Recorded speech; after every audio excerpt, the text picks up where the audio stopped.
नमस्कार दर्शकों, आप देख रहे हैं न्यूज वन इंडिया और मैं हूं आपके साथ अर्चना गुप्ता।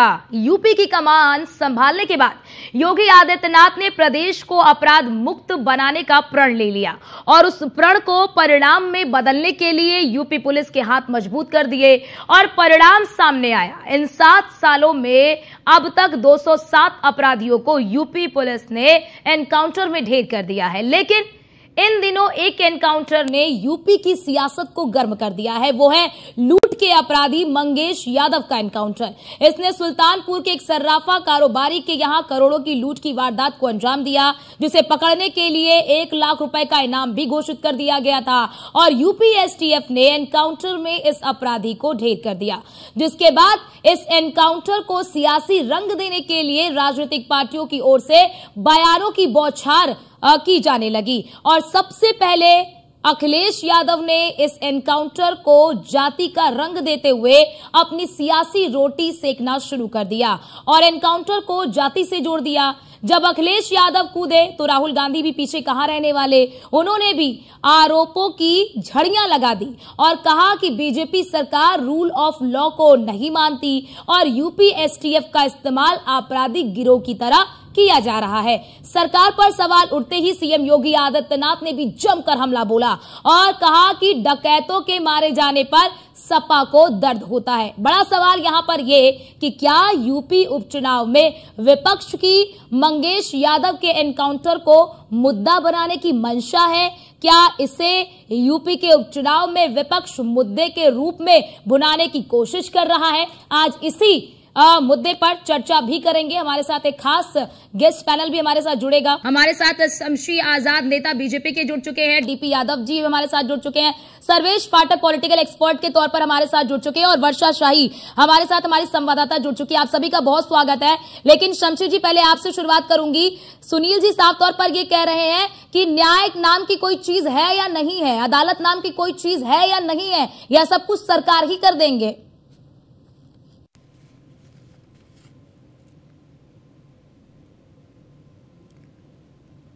शमशी जी, आवाज आ रही है? तो शायद उन तक आवाज नहीं पहुंच पा रही। चलिए उन तक उनसे संपर्क करने की स्थापित करेंगे। लेकिन सुनील जी लगातार हमारे साथ जुड़े हुए हैं। सुनील जी, योगी आदित्यनाथ ये भी कह रहे हैं कि विरासत में सत्ता मिल सकती है लेकिन बुद्धि नहीं मिल सकती है।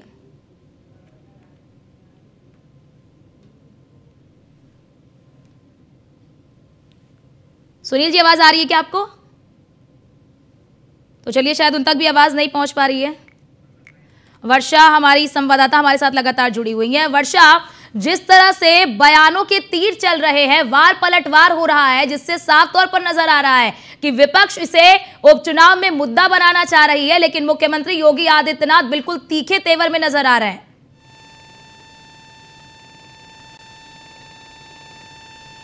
देखिए, बिल्कुल जिस तरह से इस डकैती मामले को अब राजनीतिक मुद्दा बना दिया गया है, ये साफ हो चुका है कि वो आने वाले उपचुनाव में भी ये एक तगड़ा मुद्दा रहने वाला है, क्योंकि अखिलेश यादव से लेकर राहुल गांधी अलग अलग बयानबाजी करते हुए नजर आ रहे हैं कि जातिवाद का एक मुद्दा खड़ा करते आ रहे हैं। वही मुख्यमंत्री योगी आदित्यनाथ ने अम्बेडकर नगर के कटहरी विधानसभा में जिस तरह से विशाल जनसभा को संबोधित करते हुए ये कहा और लोगों को बताया कि जातिवाद को लेकर आपको डराया जाएगा, सपा के कार्यकर्ता से लेकर सपा के लोग जातिवाद का नाम लेकर आपको डराएंगे, इससे आपको डरना नहीं है, बल्कि महिलाओं की सुरक्षा से लेकर हर वो बातें याद दिलाई मुख्यमंत्री योगी आदित्यनाथ ने जो अभी तक हो चुकी है। डकैती के मामले में भी मुख्यमंत्री योगी आदित्यनाथ ने ये साफ तौर पे कहा कि डकैतों का साथ सपा की सरकार देती है, सपा के लोग देते हैं। इससे पहले जब 2017 से पहले इनकी सरकार थी तो जितना ज्यादा बड़ा अपराधी होता है वो उसके पास उतना बड़ा ज्यादा औहदा भी होता था। तो वो सारी चीजें कहीं ना कहीं मुख्यमंत्री योगी आदित्यनाथ ने याद दिलाई लोगों को और बताया कि किस तरह से पहले सरकारों में चलता था, किस तरह से जो अपराधी होता था उसका वर्चस्व कितना बड़ा होता था। उसी तरह जिस तरह से सपा के कई कार्यकर्ताओं का नाम रेप कांड में आता है, चाहे कन्नौज का मामला ले लीजिए, चाहे अयोध्या का मामला ले लीजिए। महिलाओं की सुरक्षा की बात मुख्यमंत्री योगी आदित्यनाथ ने कही कि महिलाओं की सुरक्षा की बात कहीं भी सपा नहीं करता, कहीं भी वो न्याय की बात नहीं करता, वो केवल जातिवाद का नाम लेता है, जातिवाद के नाम से ही लोगों को डराता है और जातिवाद का मुद्दा लेकर ही वो आगे फिर से एक बार बढ़ रहा है और लोगों को डरा रहा है कि आपकी जाति है, आप जिसकी वजह से आपका इनकाउंटर किया जा सकता है। वही मुद्दा अखिलेश यादव ने भी अपने ट्वीट में कई बार दोहराया कि जाति देखकर इनकाउंटर किया जा रहा है। वही बात सुनील सिंह साजन ने भी अभी दोहराई कि जाति देखकर जिस तरह से इनकाउंटर किया जा रहा है वो नहीं साफ है, बल्कि हम उसका साथ नहीं देते। जो डकैत है, जो अपराधी है, उनका साथ हम नहीं देते। लेकिन आखिर ये लोग कौन है जिनका आपराधिक इतिहास बता रहा है कि ये अपराधी हैं? चाहे वो कन्नौज मामले में हो, चाहे अयोध्या मामले में हो, चाहे वो सुल्तानपुर की ये घटना हो, इन सभी मामलों में एक आपराधिक इतिहास दिया गया है कि आखिर इनका अपराध क्या रहा है, किस वजह से इनका इनकाउंटर किया गया, किस वजह से इनको सजा दिलाई गई, किस वजह से इनको इतनी सारी चीजें इनके लिए की गई, किस तरह से पुलिस ने इनको पकड़ा। ठीक है, बिल्कुल वर्षा, बिल्कुल सियासत एकदम चरम पर पहुंच चुकी है और हमारे साथ हमारे सारे मेहमान जुड़ चुके हैं। शमशी जी, शुरुआत आपसे करूंगी कि आज जिस तरह से मुख्यमंत्री योगी आदित्यनाथ ने कहा वो तो ठीक है, लेकिन सपा के नेता ये कह रहे हैं कि कानून नाम की कोई चीज है या नहीं है, या सब कुछ आप ही कर लेंगे, अदालत तक जाने नहीं देंगे कोई चीजें। जी नमस्कार आपको, आपके चैनल के सभी दर्शकों को। देखिए, बड़ी अजीब विडंबना है कि अपराधियों की साठगांठ, अपराधियों के रिश्ते, अपराधियों का पार्टी से लेना देना जो होता है वो सब कुछ समाजवादी पार्टी से निकलता है। एक हाथरस की बात गुजरे हुए समाना हो गया होगा, अरसा हो गया होगा, लेकिन समाजवादी पार्टी बात करेगी तो उसी हाथरस की बात करेगी। और हाथरस पे क्या हुआ ये भी सबको मालूम है, किसने क्या किया क्या नहीं किया, वो सब कुछ सामने आया, अपराधी जेल गए, सब कुछ हुआ। लेकिन ये अभी अयोध्या की बात पर जो है इनके बात करिएगा तो ये पीछे भाग जाएंगे, ये जब कन्नौज की बात करिएगा तो पीछे भाग जाएंगे, कानपुर की बात करिएगा पीछे भाग जाएंगे, क्योंकि यहाँ पर सारे समाजवादी पार्टी के कार्यकर्ता है, यहाँ पर सारे अपराधी समाजवादी पार्टी के हैं। और सबसे हैरत की बात यह है कि जो 1 लाख का इनामी है भाई, भारतीय जनता पार्टी की सरकार बनने के बाद तो उसके ऊपर आरोप लगाए नहीं गए, न उस पर योगी सरकार ने मुकदमा दर्ज किया, न उसके ऊपर 1 लाख का इनाम जो है योगी सरकार के कहने पर रखा गया। निरंतर वो अपराध में लिप्त रहा, निरंतर उसके ऊपर हत्या, बलात्कार, लूट, मर्डर, छिनैती और धमकी देने जैसे उसके ऊपर दर्जनों मुकदमे दर्ज रहे। 1 लाख का इनामी अपराधी था। अखिलेश यादव को तो ये चाहिए था कि भाई उनके समाज का था, उनका मतदाता था, उनका बहुत करीबी था, उनके दिल में जो है दर्द आज उठ रहा है तो उसको सरेंडर करा देना चाहिए था भाई, उसकी जमानत करा लेना चाहिए था, उसको ले आके अपने साथ बैठाना चाहिए था, उसको भी कोई ना कोई पद दे देना चाहिए, मंत्री बना देना चाहिए, जैसे और अपराधियों को अपने यहाँ बनाया है। अब उसने जब सरेंडर करने के लिए प्रशासन ने कहा तो जिस तरीके से उसने फायरिंग की तो भाई पुलिस वाले भी तो वहां फूल माला लेके गए नहीं है, पुलिस वालों ने भी उनको वार्निंग दी, ललकारा, उसके बाद गिरफ्तार करने के लिए जब आगे बढ़े तो गोलियां चलाते हुए जब ये भागा तो जवाबी कार्रवाई हुई, उसके बाद हॉस्पिटल भी ले गया प्रशासन, जान बचाने की पूरी कोशिश की गई।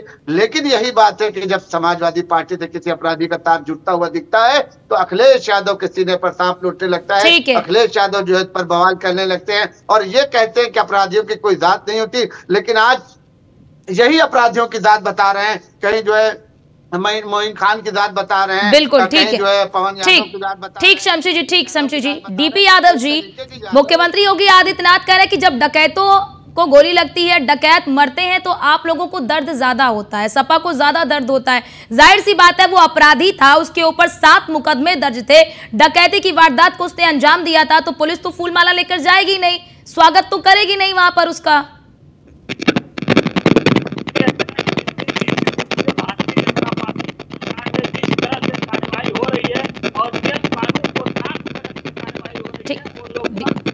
डीपी यादव जी, आपकी आवाज बहुत ब्रेक हो रही है।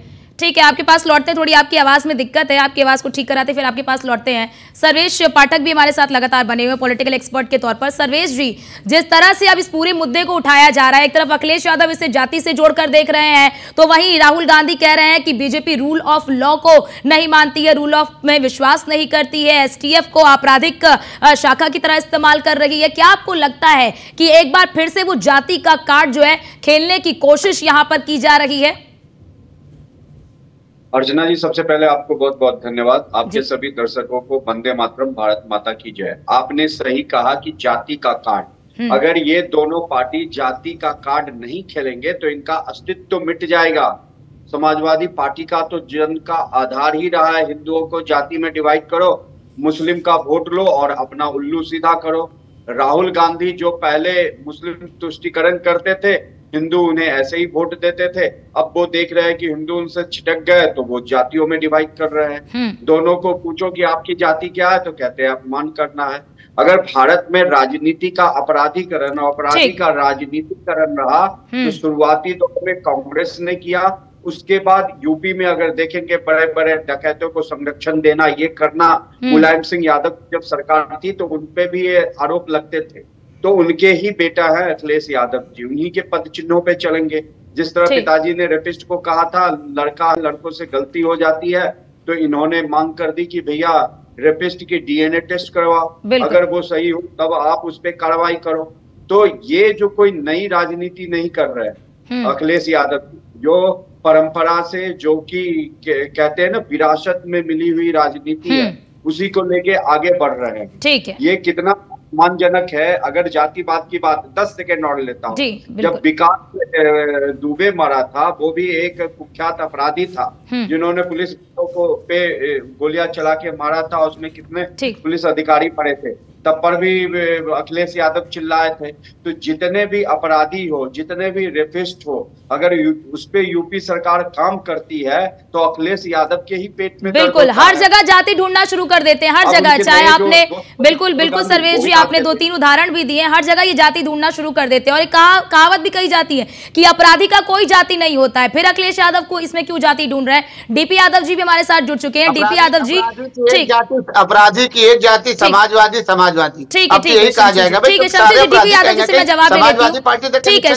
शमशी जी, मैं आती हूं आपके पास। डीपी यादव जी, मुख्यमंत्री योगी आदित्यनाथ ने कहा है कि डकैत जब मरते हैं तो समाजवादी पार्टी को दर्द होता है। आप हर जगह जाति का कार्ड खेलने की कोशिश क्यों करते हैं? क्या अपराधी की कोई जाति होती है और आप लोग हर अपराधी में जाति ढूंढना शुरू कर देते हैं? रूप से ये सही है कि अपराधी की कोई जाति नहीं होती है, लेकिन भारतीय जनता पार्टी जिस तरह से जाति देख करके कहीं न कहीं कार्रवाई करती है, वो लोकतंत्र के लिए बहुत ही दुखद और दुर्भाग्यपूर्ण है। जिस प्रकार से अभी सर्वेश पाठक की बहुत बड़ी बड़ी बातें कर रहे थे, शायद इनका ज्ञान कम है। अगर सांप्रदायिक राजनीति और कहीं न कहीं राजनीति के अपराधीकरण की शुरुआत किसी ने किया है इस देश और प्रदेश में, तो भारतीय जनता पार्टी की सरकारों ने किया है। सबसे पहले भारतीय जनता पार्टी ने सांप्रदायिकता की राजनीति की शुरुआत किया है, चाहे कल्याण सिंह की सरकार रही हो, चाहे राजनाथ सिंह की सरकार रही हो उत्तर प्रदेश। मंगेश यादव निर्दोष था, डीपी यादव जी, मंगेश यादव निर्दोष था, मोहित खान निर्दोष है, नवाब सिंह यादव निर्दोष है। मैं बता रहा हूँ, पूरी बात सुनिए तब काउंटर करिएगा। आपने सबको समय दिया, मुझे समय दीजिए। चाहे कल्याण सिंह की सरकार रही हो, चाहे राजनाथ सिंह की सरकार रही हो, चाहे वर्तमान में योगी आदित्यनाथ की सरकार है, इन्होंने ही अपराध को राजनीति में घुसेड़ने का काम किया है। राजनाथ सिंह ने भी, कल्याण सिंह ने भी और योगी जी ने भी बहुत से अपराधियों को मंत्री विधायक बनाने का काम किया है। एडीआर की रिपोर्ट ये कहती है कि भारतवर्ष में अगर किसी पार्टी के सांसद और विधायक सबसे ज्यादा बलात्कारी है तो वो भारतीय जनता पार्टी के हैं। और कमल छाप गुंडे अगर राजनीति का अपराधीकरण पर लेक्चर देंगे तो ये अच्छी बात नहीं है। शमशी बैठे हुए हैं यहाँ पर, ये बताएंगे। और मैंने जो आपसे पूछा आप उस पर जवाब नहीं देंगे। डीपी यादव जी, मैंने जो आपसे पूछा उस पर आप जवाब नहीं देंगे। क्या बताइए ना कि मंगेश यादव निर्दोष था क्या? निर्दोष को मारा गया है क्या? उसमें जितने लोग संलिप्त थे और टारगेट करके जिस प्रकार से मंगेश की हत्या की गई है, वो कहीं न कहीं शक के दायरे में, संदेह के घेरे में है। उसकी उच्च स्तरीय जांच होनी चाहिए। अभी आप बताइए, कुछ दिन पहले जिस प्रकार से लखनऊ के गोमती नगर में एक घटना घटित होती है, उसमें 20 लोग आरोपी रहते हैं और मुख्यमंत्री सरेआम विधानसभा में केवल 2 आरोपियों का नाम लेते हैं, यादव और मुस्लिम का। वो कहाँ की नैतिकता रहती है उनकी? और वो भी एक ऐसे यादव का नाम लेते हैं जो उस घटना स्थल पर मौजूद नहीं रहता है, उसको कहीं बाहर से गिरफ्तार किया जाता है। जब बाद में पता चलता है तो मुख्यमंत्री जी उस पर सफाई क्यों नहीं देते हैं? उस पर क्यों नहीं? मतलब डीपी यादव जी, ये करना चाहिए सरकार को और पुलिस को, ये करना चाहिए कि अपराधी की जाति देख लेनी चाहिए। अगर वो यादव है तो फिर उसे नहीं मारना चाहिए, वो मुस्लिम है तो फिर उसको गिरफ्तार भी नहीं करना चाहिए, क्योंकि आप लोग फिर आरोप लगाएंगे कि भाई देख के सेलेक्टिव जाति को देखकर अपराधी घोषित कर देते हैं, अपराधी बना देते हैं। क्या ये करना चाहिए पुलिस को? पुलिस को कार्रवाई करनी चाहिए, लेकिन पुलिस को सेलेक्टिव कार्रवाई नहीं करनी चाहिए। भारतीय जनता पार्टी की सरकारों में जिस प्रकार से टारगेट किया जा रहा है दलितों पिछड़ों के साथ, ठीक है शमशी जी, आप टारगेट कर रहे हैं, आपकी सरकार टारगेट कर रही है, क्या टारगेट करके इस तरह से कार्रवाई की जा रही है? देखिए अर्चना जी, हम मजबूर हैं और हम जो है संविधान से बंधे हुए, कानून से बंधे हुए हैं। हम चाहते हैं कि प्रदेश में लॉ एंड ऑर्डर पूरी तरह से मेंटेन रहे। हम चाहते हैं कि 0 टॉलरेंस की नीति चलती रहे। तो हम जब निकलते हैं अपराधियों पर शिकंजा कसने के लिए, हम जब निकलते हैं अपराधियों को पकड़ने के लिए, हम जब निकलते हैं उनके पर कार्रवाई कह रहे हैं कि आप यूपी एसटीएफ का इस्तेमाल आपराधिक गिरोह की तरह कर रहे हैं, आपराधिक गिरोह की तरह आप उसका इस्तेमाल कर रहे हैं। बीजेपी शासित राज्यों में संविधान और कानून को बिल्कुल ताक पर रख दिया गया है। ये तो समाजवादी पार्टी का आरोप है भाई, हम तो आरोप लगाते रहे भाई, विपक्ष हमने इनको पूरी आजादी दे रखी है। लेकिन आप ये देखिए अर्चना जी की आखिर वजह क्या है, चाहे सीमी की बात, कानून सम्मत कार्रवाई की बात तो जनता ने इसको बता दिया 2024 के लोकसभा चुनाव में, इनको सबक सिखाएगी आने वाले। डीपी यादव जी, उनको अपनी बात कंप्लीट कर लेने दीजिए, बोलिए शमशी जी। ठीक, पर पुलिस पर पता ही ऐसी कोई बात कहीं ना कहीं से जो है ठीक क्यों निकलता है भाई, हम यही जानना चाहते हैं। अयोध्या की इतनी बड़ी घटना निकल आई, ये जिस तरीके से कह रहे कि अखिलेश यादव ने सफाई नहीं दिया, तो उसी तरह से अखिलेश यादव को भी चाहिए था कि आके कहते कि भाई हमारी पार्टी का इसने अपराध किया, इसको क्षमा कर देना चाहिए। वे समाजवादी पार्टी का कार्यकर्ता है, कन्नौज की घटना पर भी इनको आगे कहना चाहिए। और सुल्तानपुर की घटना, ये तो पूरा प्रदेश नहीं पूरा देश जानता है कि उसके ऊपर मुकदमा दर्ज था, वो डकैत था, लूट की घटना। उससे अभी हाल ही में सुल्तानपुर में लूट की घटना को अंजाम दिया था, 1 लाख का इनामी था। तो क्या 1 लाख के इनामी को समाजवादी पार्टी जो है पुरस्कृत करती है अपने यहाँ बुलाकर? अगर उसको इनकाउंटर में मारा गया तो इसका तो इनको सम्मान करना चाहिए, इसको कहना चाहिए कि सरकार ने बहुत सही काम किया। लेकिन वही बात है कि इसी तरीके से अगर सारे अपराधी मारते रहे तो समाजवादी पार्टी का वोटर खत्म हो जाएगा। इनको चिंता वोट बैंक की है, इनको चिंता यही है कि आज जो अपराधी। ठीक है डीपी यादव जी, हमारे पास वक्त की कमी है फिलहाल। आप सभी का बहुत शुक्रिया हमारे साथ जुड़ने के लिए।